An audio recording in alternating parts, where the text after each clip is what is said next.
નમસ્કાર મિત્રો, દૈનિક પોકેટ ન્યૂઝ ચેનલ પર આપનું સ્વાગત છે। વાત કરીએ આજના મહત્વના ખબરોની તે પહેલા વિડીયોને લાઇક કરી દૈનિક પોકેટ ન્યૂઝ ચેનલને સબસ્ક્રાઇબ કરી પાછળ આવેલું બેલ આઇકન પણ દબાવી દેજો।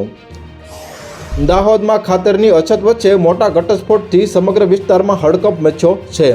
ખેડૂતો જે ખાતર માટે વલખા મારી રહ્યા છે તે ખાતરનો જથ્થો રાજ્ય બહાર મોકલવામાં આવતો હોવાનું સામે આવ્યું છે। દાહોદથી ખાનગી વાહન મારફતે મોટા પાયે યુરિયા ખાતરનો જથ્થો મધ્યપ્રદેશ મોકલાતો હોવાનો ખુલાસો થતાં ખેડૂતોમાં ભારે રોષ જોવા મળ્યો છે। યુરિયા ખાતરને લઈને છેલ્લા કેટલાક દિવસોથી રાજ્યમાં માહોલ ગરમાયો છે। વારંવાર રજૂઆત બાદ આ મામલે કૃષિ વિભાગ એક્શનમાં આવ્યું છે। બનાસકાંઠા જિલ્લાના સરપંચ થાનાભાઈ ડોડિયાને આ વર્ષે દિલ્હીમાં યોજનાર 15 ઓગસ્ટના કાર્યક્રમમાં ખાસ મહેમાન તરીકે આમંત્રણ આપવામાં આવ્યું હતું। ઓપરેશન સિંદૂર દરમિયાન સેનાને મદદ કરવા બદલ આ સન્માન મળ્યું છે। થાનાભાઈ ડોડિયાનું ગામ જલોયા ભારત પાકિસ્તાન સરહદથી માત્ર 20 કિલોમીટર દૂર છે। થોડા સમય પહેલાં જ્યારે ઓપરેશન સિંદૂર ચાલી રહ્યું હતું ત્યારે સેનાને મદદની જરૂર હતી। આ મુશ્કેલ સમયમાં જલોયા ગામના લોકોએ આગળ આવીને સેનાને પોતાના મશીનો અને મજૂરો પૂરા પાડ્યા હતા। રાજકોટમાં આંગડિયા પેઢીમાં થયેલી લૂંટમાં મોટો ખુલાસો થયો છે। પેઢીના કર્મચારીએ લૂંટનું તરખટ રચ્યાનો ખુલાસો થયો છે। ત્રાંબા પાસે 37 લાખની લૂંટની ફરિયાદ નકલી નીકળી છે, તો કર્મચારીએ 3 લૂંટારો લૂંટ કરી ફરાર થયાનું તરખટ રચ્યું હતું અને પોલીસે ગણતરીના કલાકોમાં જ ભેદ ઉકેલી કાઢ્યો છે અને આંગડિયા પેઢીના કર્મચારી જગદીશ ચૌહાણની ધરપકડ કરાઈ છે।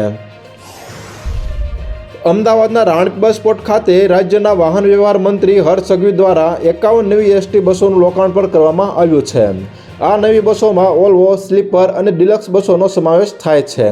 આ નવા ઉમેરાથી રાજ્યની વાહન વ્યવહાર સુધારામાં નોંધપાત્ર વધારો થયો છે, જે મુસાફરો માટે એક મોટી રાહત છે। સરકારે મુસાફરોની સુવિધા અને આરામનું ધ્યાન રાખીને આ બસોનો કાફલો વધાર્યો છે।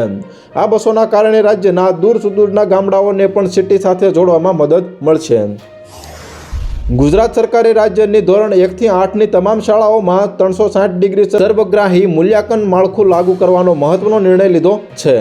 આ નવી પદ્ધતિ માત્ર લેખિત પરીક્ષાના ગુણાંક પર આધારિત નહીં રહે, પરંતુ વિદ્યાર્થીના સર્વાંગી વિકાસ એટલે કે જ્ઞાન, કૌશલ્ય, મૂલ્યો અને વર્તનનું પણ મૂલ્યાંકન કરશે।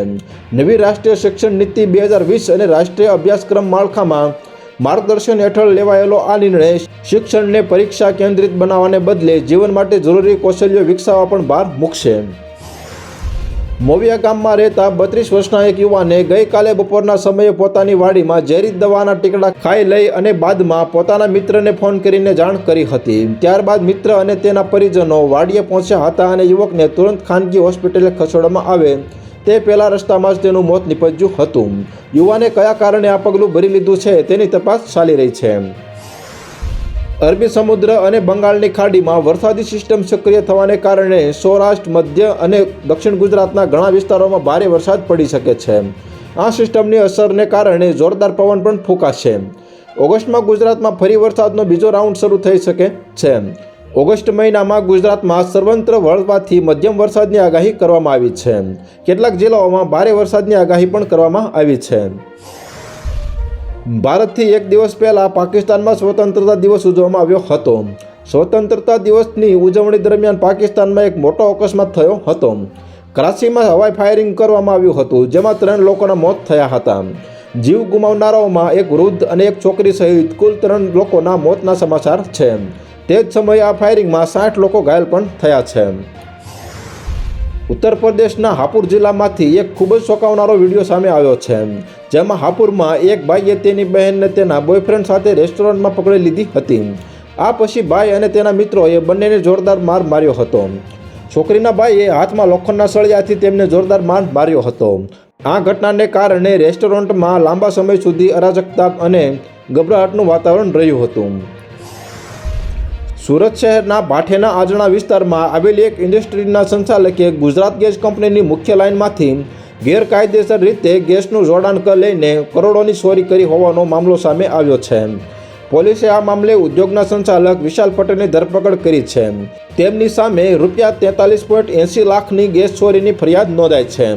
તો હાલ ત્યાર માટે આટલું મિત્રો, ફરી મળીએ નવી અપડેટ સાથે। તે પહેલાં વિડીયોને લાઇક કરી દૈનિક પોકેટ ન્યૂઝ ચેનલને સબસ્ક્રાઇબ કરી પાસે આવેલું બેલ આઇકન પણ દબાવી દેજો।